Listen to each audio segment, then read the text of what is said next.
Hello, everybody. This is Kit Kalestow, the host of the Chicken Yogi Show. I want to put just a little content warning on the front of this week's episode. We will be discussing the dark night of the soul and what kind of it is, as well as how it can manifest. And this may involve conversations of difficult feelings, difficult emotions, or mental health topics. And so I just wanted to drop a quick note before this episode to let you know that that's what we'll be talking about. As always, I want to encourage you to be kind to yourself, take care of yourself in however that needs to be for you.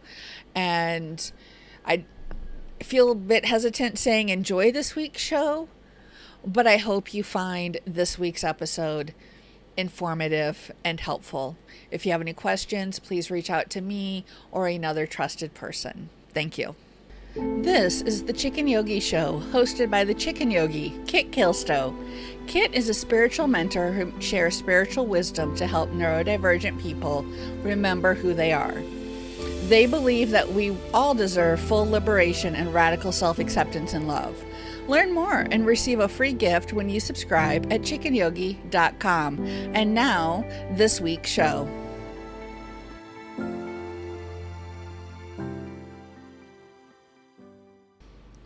Hi, it's Kit Kalestow, the Chicken Yogi.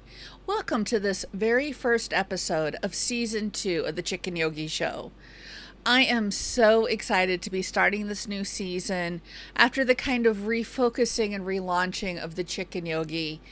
And I want to begin by starting off probably what's going to be a series of podcasts discussing the dark night of the soul as it relates to neurodivergent individuals. If you've been to my newly designed website, you'll notice that my tagline is spiritual wisdom to help you remember who you are. And then I go on to explain, experience relief from the dark night of the soul and deeper connection with yourself, others, and the world around you through guided journeys to discover your own spiritual truths.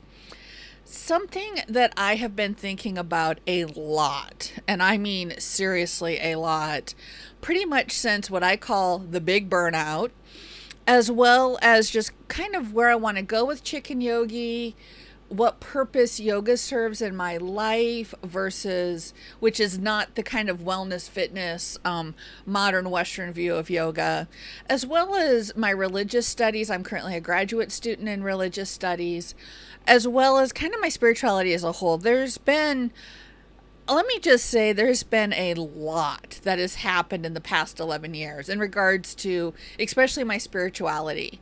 And I have gone through what I would call a dark night of the soul. And I want to explain that term. And first of all, before I dive into this, I want to talk about how dark night of the soul, if you Google it, if you talk to people about it, you may believe or may find that it's talked a lot about in a Christian context. However, I want to assure you that you don't have to be Christian or even subscribe to any sort of organized religious or spiritual philosophy or theology in order to deal with and experience the dark night of the soul. One of the interests that I have is kind of the intersection of psychology and religion. And something that I've noticed is that psychology has been talking a little bit more about the dark night of the soul. And they've been doing that from a interdenominational kind of multi-faith, no faith type intersectionary lens. So if you Google and all you find are, articles or books, I think that, I don't want you to be discouraged. So let me just talk a little bit about what I believe the dark night of the soul means kind of in our modern context. So first of all, it is described in a poem by a 16th century Spanish mystic and poet, Saint John of the Cross. And he wrote a treatise called Dark Night, which is a commentary on the poem of the same name. So that's kind of where it started. It was back in the 16th century. However, in modern times, and I guess let me back up just a smidge, sorry. um, the poem by St. John of the Cross talked about the soul's union with God. And so that is how it is taken kind of in a mystical type sense. However, if we, fast forward to the contemporary understanding of it, it is actually more generally used to describe an extremely difficult and painful period in one's life. That is the secular or kind of more contemporary meaning of dark night of the soul. I'm going to repeat that again. It is used informally to describe an extremely difficult or painful period in one's life. One of the earliest books I read was Dark Nights of the Soul by Thomas More. He is it was a Catholic priest. He's also a psychiatrist, or has learnings in psychology. And so he wrote this book, and I read this I was just thinking about this, probably like 30 to 35 years ago. So this is clearly not a new idea for me. I remember checking this book out of the public library where I lived. I just can't remember if I was in high school or kind of in that couple of year period after high school. But the reason why I remember checking out this book, and I kind of have this vivid memory of this book, is I have always been diagnosed with depression. And keep in mind, I did not learn that I was neurospicy, extremely neurospicy, until, last year I got my official diagnosis, and probably a year or so before. So I'm recording this. It is the end of April 2024, and I am 48 years old. And so I was 46 at best before I really started thinking, hey, you know what? I have this kind of alphabet soup of diagnoses, but I'm thinking they're all related to the fact that I am neurodivergent or I am autistic. I am actually autistic ADHD. But so, I mean, for 46 years of my life, I basically felt like, I was walking around like Eeyore with this rain cloud over my head, and I was very depressed. And there's a quote from the book. Thomas More says, "There are many ways not to be happy that do not equal depression." And so that's really what got me to start thinking about this dark night of the soul. So many of us neurodivergent individuals, we have this alphabet soup of diagnosis or possible diagnosis or misdiagnosis. And when we sit down and start to piece these pieces together, we realize that a lot of what we're dealing with, and it's a lot of heavy stuff, my friends. I mean, it's because we did not realize that we were neurodivergent, or we knew we were neurodivergent. We had the diagnoses to quote unquote prove we're neurodivergent. Hear and see those air quotes, even though we're on a podcast, that we don't have to prove anything. But, we have this knowledge, and the rest of the world around us simply continue to compare us to the neurotypical norm. And so, we get labeled with anxiety, with depression, and we think, I'm one of the people that the traditional SSRIs, SSNIs, I'm sorry, I'm having a brain hiccup, but the traditional, serotonin boosting depression drugs don't work for me.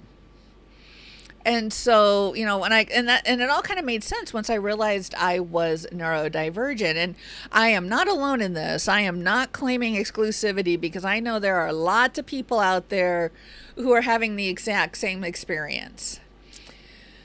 So basically, when you look at the dark night of the soul, a lot of times you get demoralization and despair. going beyond the difficult time in one's life, it's also a time where you start to have a crisis of faith. It's where you have, there's this extremely difficult and painful period, and it's usually precipitated by a lot that has happened as far as making you shake your faith in yourself, your faith in the world around you, the faith in your institutions. And Thomas More says, hey, the dark night, he doesn't say hey, but he says the dark night calls for a spiritual response, not only a therapeutic one. It also calls upon the affected person to remain in the present, not bound to the past or imprisoned in a fixed or defensive idea about the future. And the most difficult thing, and I can confirm, is to let this process unfold. And that is the only way to get out of the dark night of the soul. And it's difficult, but there's a lot of tools, and that's why I want to talk about neurodivergence and spirituality in general. As I said in the transition show, a lot of people are talking to neurodivergent people about how to accept themselves, which is awesome. Yay for acceptance. But they're also talking about how to be more productive, how to get things done, how to maybe, mask or fit in better on the job. There's a lot of people trying to teach neurodivergent people how to provide more comfort to neurotypical people. And they do that under the guise of productivity. They do that under the guise of getting things done, achieving goals. And there's nothing wrong with any of that. But part of my work and what I do as liberation is understanding that we can have that on our own terms, and we're cool. We exist and are whole exactly as we are. We don't need tricks, tools, or mindsets. And I feel like spirituality dovetails with that. And the reason for that is because with the dark night of the soul, so let's think about this for a moment. Dark nights of the soul deal with despair. They deal with defeat, demoralization. There is a quote here that comes from a recent Italian study of kidney transplant patients. Demoralization is a syndrome clinically separated from depression. It is characterized by a combination of distress and subjective incompetence, the loss of meaning and purpose in life, the lack of perceived social support, a sense of being trapped in personal failure, a cognitive attitude of pessimism, and helplessness. And it influences your quality of life, how you cope, whether you feel like you have personal dignity or worth. It deals with all of that. And so it's not tied to neurodivergence, but let's be honest. If you live with a brain that works in its own way, differently from those around you, and you are not able to fully accept yourself as that, you're constantly being told you have to act or do or be differently, or that the choices you're making are wrong, it's not hard to see where demoralization and despair come into play. That has you have a crisis of faith. Am I on the right track? Am I broken? Are these things going to happen? It all ties into the dark night of the soul. And so I feel like when we think about autistic burnout, which is frankly what when I talk about the big burnout, and I usually put a TM after it just to, I guess, be kind of funny about it. But when I talk about the big burnout, which kind of needs a title like some sort of great historical event, that was autistic burnout. And it actually started before I realized I was autistic. Getting an understanding, a diagnosis, getting that sort of information really helped give me back my faith, because that is that moment, and I'm sure you can all relate out there. The moment you realize you're neurodivergent, the moment you either realize it on your own or get a diagnosis. I am not putting different weights on those because a diagnosis is a privilege.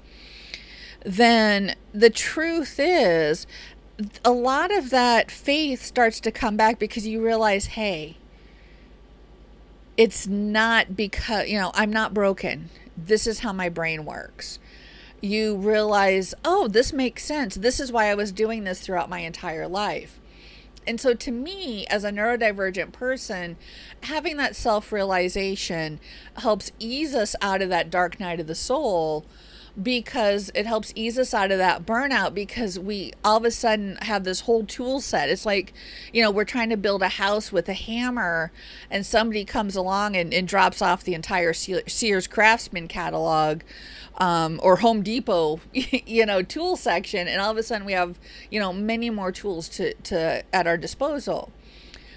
Let's stay with that metaphor. Would we need to learn how to use some of those tools? Yeah. And I say that as somebody who actually likes to do kind of, hardware carpentry type stuff.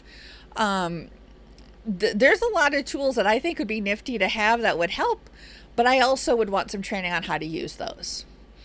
So yeah, you can have these tools given to you, but we still need help to learn how to use those. So with the dark night of the soul, that comes from internal pressures, from what we tell ourselves, from the messages that we internalize, sometimes from a very young age. It also comes from external, the messages we get from family members, from employers, from scholarly institutions. Again, sometimes from a young age, sometimes from elementary, grammar school, up through high school, middle school, junior high. All of those messages kind of contribute to that dark night of the soul because they chip away sometimes. And so the other phrase that you're going to talk about or hear is basically a guide or a mentor. Some psychology articles, I believe Thomas More also uses this phrase, a midwife, to help you through it. Now, because that is obviously a term referring to a specific process that not everybody will experience or want to experience, I don't quite like the term midwife. I would much rather be a guide or a mentor. And you can get through a dark night of the soul on your own. I've done it. Other people have done it. Again, I don't claim any exclusivity on this, but the truth is, especially as neurodivergent people who are already trying to navigate so many other things, having a mentor or a guide, somebody who's been there before, that says, you know what, there is a way through, and here's what you need to do. I can't give you the answers because those answers are as unique as you and I are. Those answers are unique to each one of us because we all have different faiths that were questioned. We all have different experiences. There are some commonalities, but it's why I really want to decouple Dark Night of the Soul from your idea of organized religion, because it is not exclusive to one religion, and sometimes that religion itself is what precipitates the dark night of the soul. And that was kind of something that happened in my case, a faith that I had been a part of for, by that time, 25 years. I went through a bad period with some clergy abuse, and that's all I'm going to say about that probably here on this podcast. But that really put me into my dark night of the soul, or my true spiritual crisis.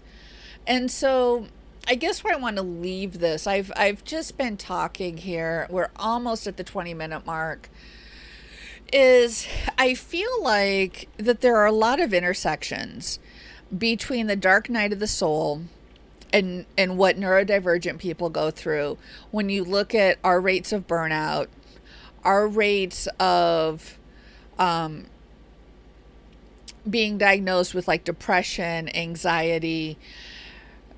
And I also want to stress, and I'll talk about this more, I kind of have an uneasy relationship right now with Western psychiatry. it's wonderful, and I certainly encourage people to seek help for their mental health issues. But I also believe that for a not small cross section of the of the population, especially the neurodivergent population, for a great many of us, modern Western psychiatric processes aren't the answer. And I want to talk, like I said, I'll talk about that more probably in a future podcast. But there's this intersection, and I feel like because of everything that we deal with, a dark night of the soul is something that, again, just like everything else, we go through differently and we experience differently and we come out of differently.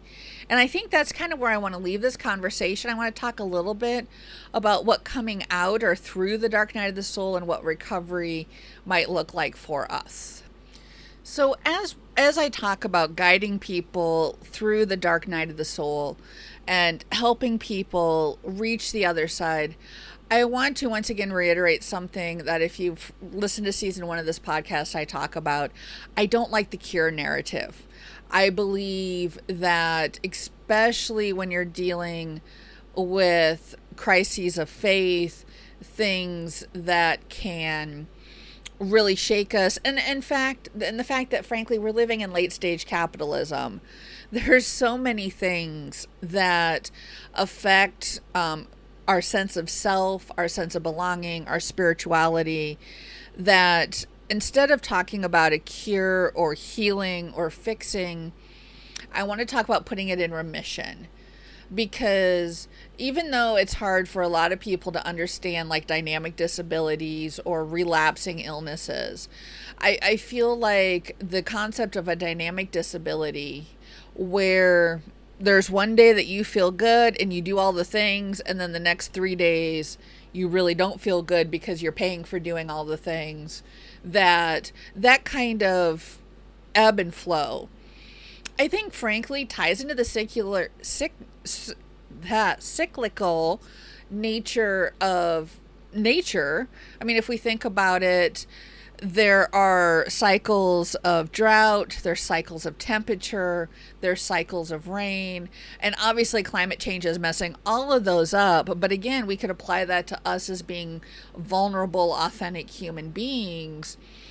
And the fact is that we are going to have varying cycles and varying ebbs and flows of our mental health, of the way we feel about things, of our spirituality, just because we're human. And so again, I don't want to harp on this, but to help somebody through the dark night of the soul, I think I just want to stress here in this opening podcast for the season that we don't need to be observantly religious. You don't need to subscribe to a specific theology, philosophy, or spiritual belief, whether that's organized or not, whether that involves deity or not.